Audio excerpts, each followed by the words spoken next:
2040వ సంవత్సరంలో నా స్వప్నం సాకారం అయ్యేందుకు, మనం కనే కల నిజమయ్యేందుకు ఎలాంటి అవరోధాలు ఎదురవుతాయి అన్నది మనం చెప్పలేము. మనందరికీ ఏది అత్యుత్తమో దానినే మనం ఆశిస్తాం. We always look forward to the best for all of us, to the health of our planet, welfare of human beings. మనం ఉంటున్న ఈ గ్రహం యొక్క సంక్షేమం, మానవాళి శ్రేయస్సు, మొక్కలు, జంతువులు, పక్షుల అన్నింటి శ్రేయస్సు ద్వారా మానవాళి శ్రేయస్సు, మన గ్రహ సుసంపన్నత కోసం. ఈ మధ్య నేను గుజరాత్ సందర్శించినప్పుడు ఒక పెద్ద మనిషిని కలిశాను. ఆయన పేరు శ్రీ సావ్జీబాయి ధౌలాకియా. ఆయన ప్రాథమిక విద్యాభ్యాసం కూడా పూర్తి చేయలేకపోయినా ఆయన సాధించిన గొప్ప విజయాలు మాత్రం ప్రశంసార్హమైనవి. ప్రస్తుతం ఆయన వ్యాపార సామ్రాజ్యం 10,000 కోట్ల రూపాయలకు పైబడే ఉంటుంది.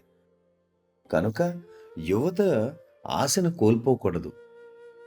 స్కూలు చదువు పూర్తి చేయని ఒక సామాన్య వ్యక్తి అంత స్థాయి ప్రాపంచిక విజయాలను అందుకున్నప్పుడు మీ వ్యక్తిగత సమగ్రతపైనే ఎల్లప్పుడూ ఆధారపడండి. అలాగే మీ స్వప్నాలను సాకారం చేసుకోండి. ఈ భూగ్రహంపై మానవాళి కోసం నా స్వప్నం ఏమిటంటే మనుషులను మేల్కొల్పడమే. When we classify and differentiate plant kingdom, మనం మొక్కలను, జంతువులను, మనుషులను వర్గీకరించి చూస్తే, అలాగే ఎవరైతే ప్రస్తుత మానవీయత స్థాయిని దాటి దేవదూతల స్థాయిని చేరుకుంటారో వారితో పోలిస్తే మానవులు చాలా అధమ స్థాయిలోనే ఉన్నారు. అందుకే కొందరు ఇంకా జంతు స్వభావంతోనే ప్రవర్తిస్తున్నారు. కేవలం జంతువుల నుండి విభజన కోసమే మనం వీరిని మనుషులని పిలుస్తున్నాం. వాళ్ళ స్థాయి నుండి ఎదిగి ఎవరైతే మానవులుగా పరిణతి చెందారో వారిని మానవీయులు, హ్యూమేన్ అని అనొచ్చు. కనుక దాజీ ఇంకా నన్ను మానవుడు అని పిలుస్తున్నారని మీరు బాధపడవద్దు.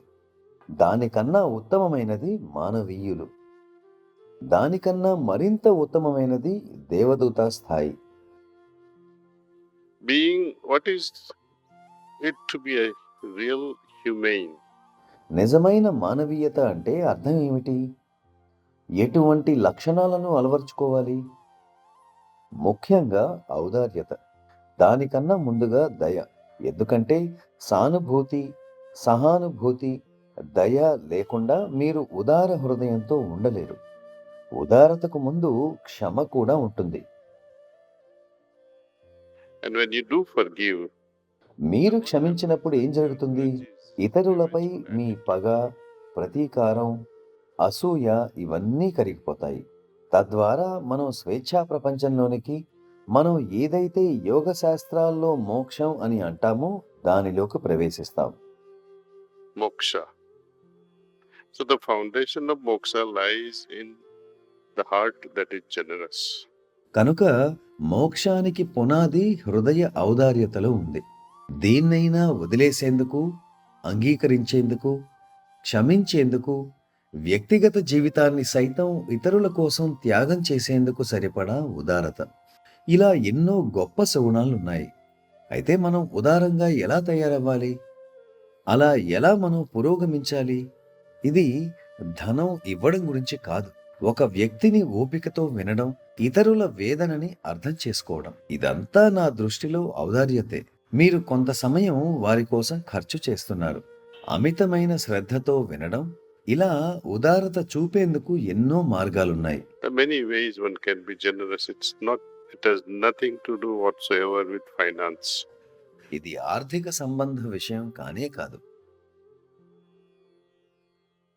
బ్యాంకులు కూడా మనకు ధనాన్ని ఇస్తాయి. దాని అర్థం బ్యాంకులు ఔదార్యంగా ఉన్నాయి అని కాదు. అక్కడ షరతులు, నిబంధనలు ఉంటాయి. మానవ సంబంధ లావాదేవీలలో మనం సంపదను పంచుకునేటప్పుడు ఆశించడం అనేది ఎప్పుడూ ఉంటుంది. నేను ఫలానా వ్యక్తికి ఉపకారం చేశాను, నేనెంతో ఉదారతను చూపాను, చూడు అతనేం చేశాడో అంటావు. అయితే నిజంగా ఉదారత గల వ్యక్తి ఇచ్చిన వెంటనే మర్చిపోతాడు. కుడి చేత్తో చేసింది ఎడమ చేతికి తెలియదన్నట్లు. అలాగన్నమాట. కనుక మానవాళి భవిత గురించిన స్వప్నం విషయానికి వస్తే ఎంతో ఔదార్యత కలిగిన వ్యక్తులు దేవదూత వంటివారు. దేవదూతలు అంటే మిక్కిలి ప్రేమమూర్తులని అర్థం. ఔదార్యత కన్నా అధిక స్థాయి. కోర్స్ ఇవన్నీ ఒకదానికొకటి సంబంధించినవి. కోడి, గుడ్డు వంటివి. ఏది ముందంటే ఏం చెప్తాం?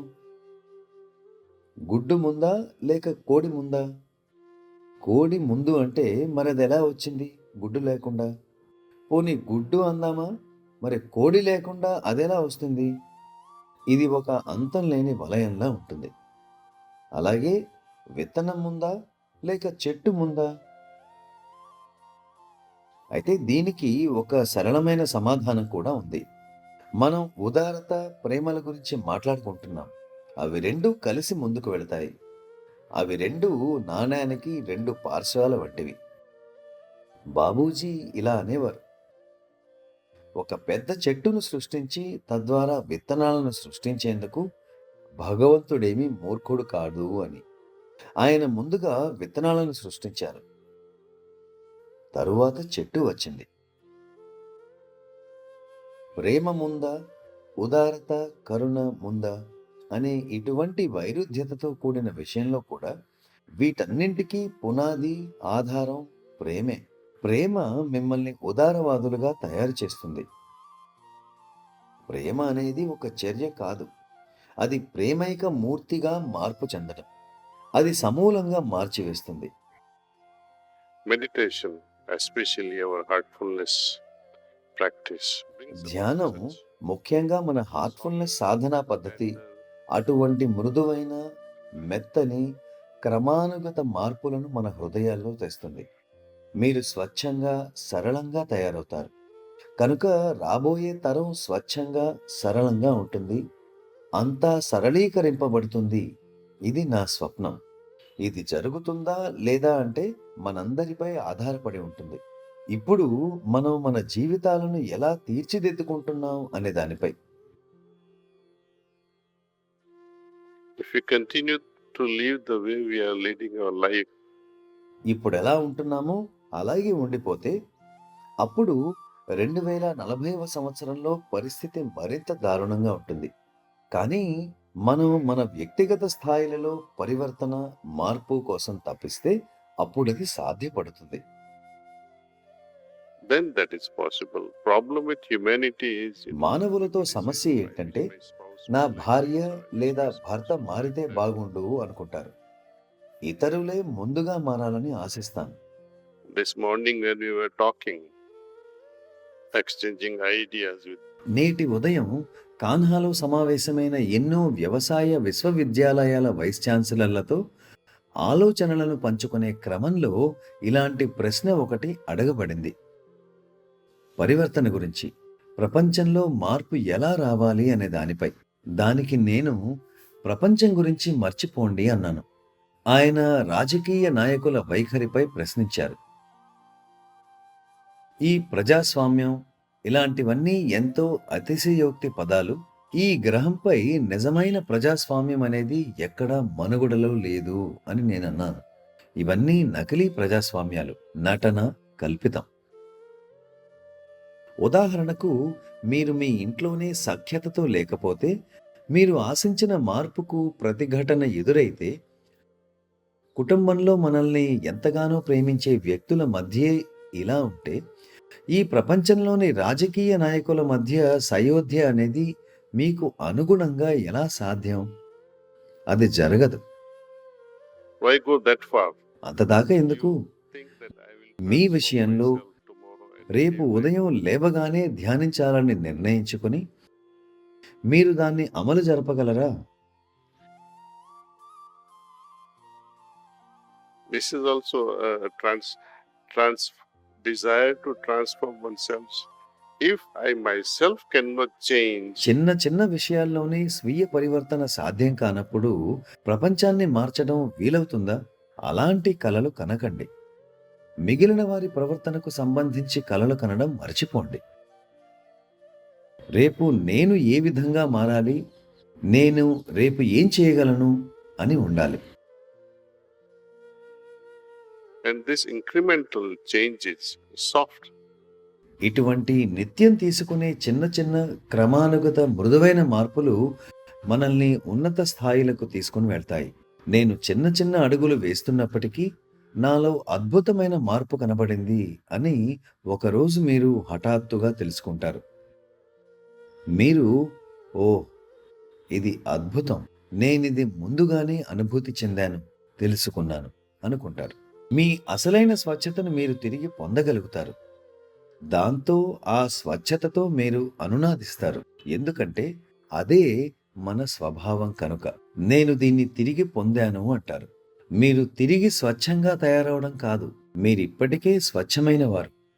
What realization makes us feel is this: మనకు సాక్షాత్కారం ఈ అనుభూతిని కలిగిస్తుంది. చాలా కాలం క్రితం కోల్పోయిన స్వచ్ఛత అనే జ్ఞాపకాన్ని మనం తిరిగి పొందేలా చేస్తుంది. I have regained. అక్కడితో ఆ వృత్తం పూర్తవుతుంది.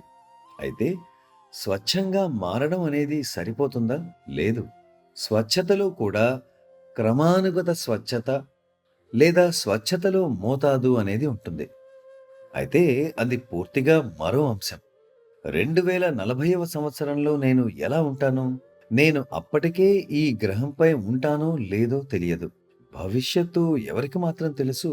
అయితే 2050వ సంవత్సరంలో కూడా మనం అందరం ఈ కప్పు కింద కూర్చొని ధ్యానించాలని ఆశిస్తాను. అది ఒక స్వప్నం.